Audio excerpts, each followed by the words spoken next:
কথা, অনেক দূরে একটা জঙ্গলে একটা কচ্ছপ বাস করত। সে খুব আনন্দের ছিল, কিন্তু সেখানে সবসময় একটা সমস্যা ছিল। কে তুমি? ও তুমি? হ্যাঁ, ঘুমোতে দিচ্ছ না কেন?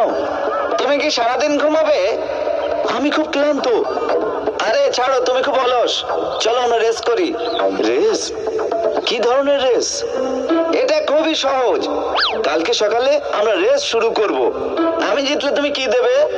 আমি কি দিতে পারি তোমাকে? আমার জন্য খাবার বানাবে। আর যদি আমি জিতি? তুমি সত্যি মনে করো তুমি জিতবে? যদি আমি পারি তাহলে আমি তোমার জন্য খাবার রান্না করব।